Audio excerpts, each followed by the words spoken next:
여러분 안녕하십니까? 이너피스입니다. 오늘은 한국의 소득세 최고 세율 인상 속도라는 제목으로 한번 알아보도록 하겠습니다.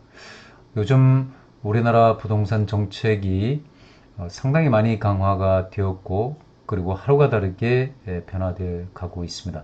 많은 정책들이 나오고 있기 때문에 부동산 시장은 사실상 혼돈의 시기다, 이렇게 얘기할 수가 있습니다.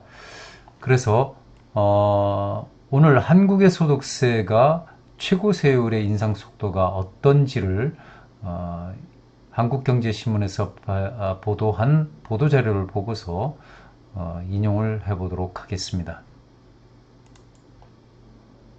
제목에 보니까 11%포인트가 올라갔다. 그리고 소득세가 가장 가파르게 올라간 한국이다라는 제목이 달려 있습니다. 한국의 소득세 최고세율 인상 속도가 OECD 회원국 중에서는 가장 빠른 수준인 것으로 파악이 됐다고 분석을 하고 있습니다. 정부가 부족한 나라 곳간 재원을 부자 증세로만 채우려고 한 결과로 분석을 하고 있는데요. 요즘에 정말로 코로나19 때문에라도 더욱더 많은 재원이 필요하게 되었는데 상당한 문제점을 안고 있는 것은 사실이라고 할 수 있습니다. 그 필요로 하는 많은 재원을 어디에서 우리가 채워야 하느냐, 참 누구나 궁금해야 할 수 있고 또 어려운 문제일 수도 있습니다. 자, 최고 세율은 극소수에만 적용이 돼서 조세 형평성을 저해할 뿐 아니라 소득 재분배 효과도 미미하다라는 지적을 여기서는 하고 있고요. 한국경제신문이 OECD 국가의 2010년 이후 소득세 최고 세율, 여기서는 이제 지방세를 포함해서요, 그 인상폭이 조사를 해봤더니 한국의 소득세 최고 세율이 11%포인트 올라서 주요국 중에서는 가장 가파르게 상승을 했다. 자, 한국의 소득세 최고 세율이 2011년까지만 해도 38.5%였는데 그동안 이제 4차례 인상을 통해서 2021년 내년부터는 무려 49.5%가 적용이 됩니다. 이제 국세는 45%죠. 지방세를 포함해서 49.5%니까. 그래서 내년 2021년 1월 1일부터는 6에서 45% 소득세율이 적용이 됩니다. 그래서 비교 대상 OECD 35개 회원국 중에서 한국보다 최고 세율 인상폭이 큰 나라는 리투아니아 12%포인트입니다. 그 리투아니아는 뭐 경제 규모가 작기 때문에 사실상 우리하고 비교하기가 좀 그런데요. 소득세 최고 세율이 27%에 그칩니다. 우리는 45%, 즉 49.5%가 적용이 되는데 리투아니아는 27%라고 합니다. 경제 규모가 어느 정도 되는 OECD 국가 중에서는 한국이 최근 10년간 소득세 최고 세율이 가장 빠르게 상향 조정된 국가다, 이렇게 파악이 되었다고 합니다. 자, 여기 그래프에서 보시는 바와 같이 기획재정부 자료를 보게 되면요, 2008년부터 35% 구간에서 최고 세율이 되어 있었는데 이것이 쭉 올라가면서 40%, 42%, 내년부터는 45%까지 최고 세율이 인상이 됩니다. 옆에 그래프를 보는 것처럼 다른 나라와 비교를 좀 해봤습니다. 보니까요. 특히 이제 주요 국가라고 할 수 있는 미국 1.8%네요. 그리고 일본이 5.9, 그리고 캐나다가 7.1, 그리고 프랑스가 8.6, 우리 한국이 11%니까 프랑스에 비해서도 상당히 더 높죠. 글로벌 금융위기 이후에 부족해진 재정을 보충하기 위해서 소득세 최고세율을 인상하긴 했지만 그 속도가 다른 나라들을 봤을 때 우리만큼은 가파르지 않았다라는 얘기다. 이렇게 분석을 했습니다. 한국은 최고세율이 부과되는 과세표준 구간을 보게 되면은 OECD 회원국 중에서 최고 수준으로 높아졌는데 2011년 8,800만 원 초과에서 2021년 10억 원 초과로 조정이 됩니다. 상당히 구간이 이제 많이 조정이 됐죠. 그래서 평균 임금 대비해서 소득세 최고 구간이 적용 과표 금액 배수가 2010년 4배에서 내년 2021년에는 22배 이상으로 높아진다고 분석을 했습니다. 그리고 2019년 OECD 평균치는 5.8배에 무려 4배에 육박한다라고 되어 있습니다. OECD 국가 중에서 한국보다 이 배수가 높은 곳은 멕시코 정도라고 하는데 멕시코가 26.6배랍니다. 우리는 22배고요. 자, 그래서 전문가들이 이 같은 이제 부자 증세를 이 부자 증세가 아주 과속을 한다라면은 세수를 증가시키는 효과는 작은 반면에 다른 어떤 각종 부작용을 야기할 것이라고 지적을 하고 있다라고 보도를 하고 있습니다. 일단 우선 먼저 경제적 효율성이 낮다는 점이 문제로 지적이 되는데요. 2020년 세법 개정안 발표에서 소득세 최고세율 상향으로 인해서 세수가 9천억 원가량 증가하는 것으로 내다봤습니다. 그런데 이게 전체 소득세수의 0.01%에 불과하는 것으로서 국책연구원의 연구위원 한 분은 10억 원 경계 구간의 고소득자들이 만약에 과세 회피를 위해서 소득 조정을 하게 되면은 사실상 이 같은 효과도 내지 못할 것이라고 지적을 했죠. 세수가 이제 9천억 원 정도가 증가할 것이라고 했는데 고소득 구간에 있는 분들이 과세 회피를 위해서 만약에 소득 조정을 하게 된다면 이것도 좀 세수 증가가 어렵지 않겠느냐, 이렇게 본 것이죠. 자, 그리고 이메뉴엘 사이즈 UC 버클리 경제학과 교수는요, 고소득자의 세율을 만약에 3%포인트 높이면은 과세 대상 소득이 최대 9%포인트까지 줄어들 수 있다는 연구 결과를 내놨다고 합니다.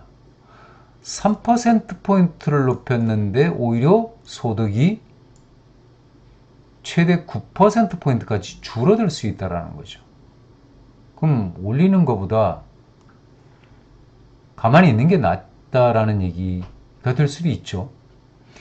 경제 전체의 생산량이 감소를 하고 그리고 세수 역시 소득 감소분만큼 줄어들 가능성이 있다는 것이죠. 그래서 10억 원 이상을 버는 극소수의 소득계층에 과도한 세율을 부과한다는 것이 과세 형평상 옳지 않다는 지적도 나온다고 기사는 말을 하고 있습니다. 40%에 육박하는 면세 비중을 줄이는 공제 혜택 축소를 추진해야 한다고 주장을 합니다. 강동익 조세재정연구원 부연구위원은요, 소득세가 누진적으로 설계되어 있기 때문에 각종 공제와 면제를 축소하면 저소득자보다 고소득자의 세부담이 비중이 높아져서 소득 재분배 효과가 나타나게 된다. 그러면서 경제적 효율성, 소득 재분배, 과세 형평성 측면에서 모두 여류에 있는 현 개정안보다는 각종 공제를 축소하는 것이 바람직하다라는 의견을 내놓았습니다. 자, 여러분들은 어떻게 생각을 하십니까? 참고로 여기서부터는 이제 보도 기사 내용이 아닙니다. 참고로 자료를 가지고 왔는데요. 지난 7월 22일 날 기획재정부가 발표한 2020년 세법 개정안 문답 자료에 있는 개정안입니다. 개정안요. 그래서 2010년부터 2021년 적용하는 이 개정안 요 내용을 보게 되면은 45%까지 올라가게 되죠. 자, 이것을 좀 더 자세하게 보다라면은 다음 페이지에 나옵니다만 그 표를 보기 전에 먼저 다른 나라의 주요 국가의 소득세 최고세율 수준을 비교한 표가 역시 마찬가지로 2020년 세법 개정안 문답 자료에 나와 있습니다. 이것을 한번 참고해 보도록 하죠. 1위가 소득세율이 55%인 오스트리아가 1위고요. 그리고 2위가 51.8%의 네덜란드. 그리고 쭉 내려오면서 7위가 공동 7위입니다만 일본이 45%, 프랑스 45%, 그리스, 독일, 호주, 영국이 45% 구간에 들어가 있습니다. 자, 이탈리아는 43%로 13위에 들어가 있고 14위에 우리 한국이 들어가 있습니다. 42%죠. 그런데 이 42%는 개정되기 전에 소득세율 구간이고요. 만약에 최고세율 인상 시 국세는 7위이고 지방세 포함하면 14위 수준이라고 합니다. 그래서 7위로 올라가는 거죠. 7위로. 자, 밑으로 봤을 때 미국이 17위에 올라가 있네요. 37%. 그리고 캐나다가 21위. 그러면은 앞에서 우리 2010년부터 내년 양도소득세 적용 구간이 어떻게 변화를 했는지 한번 좀 보도록 하겠습니다. 이 표를 보시게 되면 좀 자세하게 알 수 있을 거예요. 2010년부터 11년까지 이 기본세율 구간이 1200만원 이하가 6%, 그리고 4600만원 이하가 15%, 8800만원 이하가 24%, 그리고 8800만원 초과는 35%의 최고세율을 매겼었습니다. 그런데 이것이 2012년부터 13년까지 8,800만원 초과 이 구간을 이렇게 또 조정을 합니다. 그래서 35%를 3억원 이하까지로 하고 3억원 초과는 38%. 그래서 최고 세율 구간이 38%로 높아집니다. 그리고 2014년 이후에는 다시 조정이 되는데 1억 5천 이하는 35%로 하고 그리고 1억 5천 초과는 38%로 하는 조정안이 다시 시행이 됩니다. 여기서 내려갔죠, 그죠? 사실상 이 금액이. 그런데 2017년 이후에 이때는 우리가 1억 5천을 여기에서 기준으로 삼았다라면은 35% 구간을 35%로 1억 5천 이하를 35%로 하고 여기에서 5억 원 이하는 즉 1억 5천 초과 5억 원 이하는 38% 그리고 5억 원 초과는 40%로 조정을 합니다. 그러다가 2018년부터 이후부터 2020년 12월 올해까지요. 이 구간이 여기 42% 구간이 또 늘어났죠. 자, 이 안에 1억 5천과 3억 원 이하 구간이 달라집니다. 여기에서 1억 5천 이하와 5억 원 이하 구간으로 나눠서 35%, 38% 하던 것을 다시 세분화해서 3억 원 구간을 만듭니다. 즉 1억 5천 초과해서 3억 원 이하는 38%, 그 다음에 3억 원 초과해서 5억 원 이하는 40%, 그리고 5억 원 초과는 42%로 최고세율을 높이면서 좀 세분화하는 구간을 만들어 놓습니다. 이렇게. 그러다가 결국에는 이번 개정안에서 7월 22일 발표된 개정안에서는 45% 구간을 또 만듭니다. 그리고 요 구간이 달라지죠. 자, 5억 원 이하는 그대로 40% 그대로 준수가 되고요. 5억 원 초과해서 10억 원 이하는 42%를 적용을 하고, 그리고 10억 원 초과는 45%를 인상을 하면서 새로운 구간을 만듭니다. 이렇게 해서 2010년부터 2021년 내년까지 약 10년간을 봤을 때에 이 8,800만 원 요 기준선에서 10억 원 초과까지, 그리고 35% 최고세율에서 45% 최고세율로 해서 상당한 세율 인상이 있게 되어 있습니다. 자, 그리고 요 밑에 요 표는요, 세법 개정안에서 발표한 자료인데, 참고로 보유기간이 1년 미만이면은 앞으로 내년 6월 1일부터이긴 합니다만은 70%, 그리고 분양권 70%다 똑같이 70%가 적용이 되고요. 그 다음에 1년에서 2년 미만은 60%, 분양권도 역시 60%입니다. 그 다음에 2년 이상은 기본세율이 적용이 되는데, 주택과 입주권은 기본세율인데, 이 기본세율이 바로 이거죠. 자, 이 표입니다. 자, 기본세율, 이것이 6에서 45%로 조정된 겁니다. 그리고 이 분양권 같은 경우는 기본세율이 적용되는 것이 아니라 2년 이상 되는 것은 모두 60%가 적용이 되게 되어 있습니다.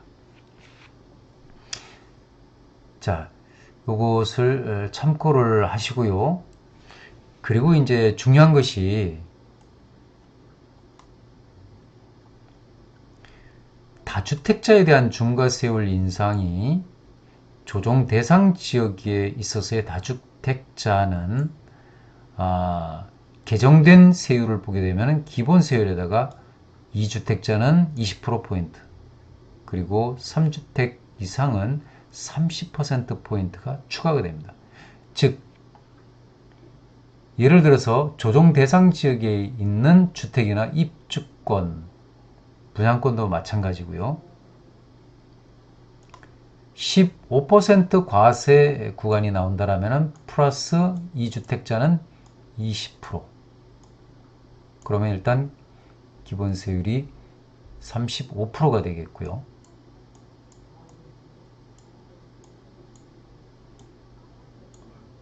그리고 예를 들어서 35%다. 그러면 여기도 20%가 되기 때문에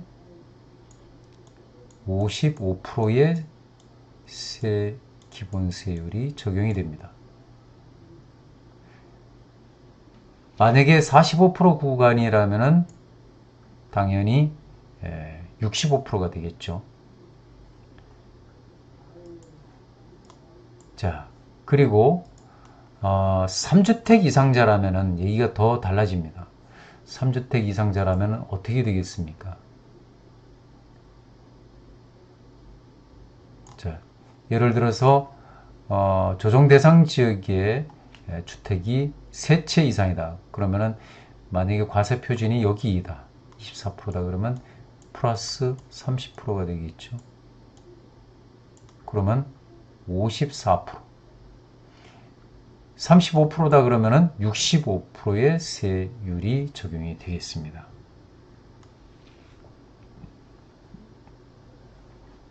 자, 그래서 일단 이 45% 구간은 내년 1월 1일 이후 양도분부터 적용이 되는 것이고요. 그리고 요 밑에 이것은 내년 즉 2021년 6월 1일부터 적용이 됩니다. 다주택자들의 매도를 유도하기 위해서 적용 시기를 2021년 6월 1일부터로 적용을 하게 됩니다. 그래서 법인이라든지 뭐 다주택자라든지 이런 분들은 심사숙고해서 이 기간 내에 매도를 할 것인지를 잘 선택을 해야 될 것입니다.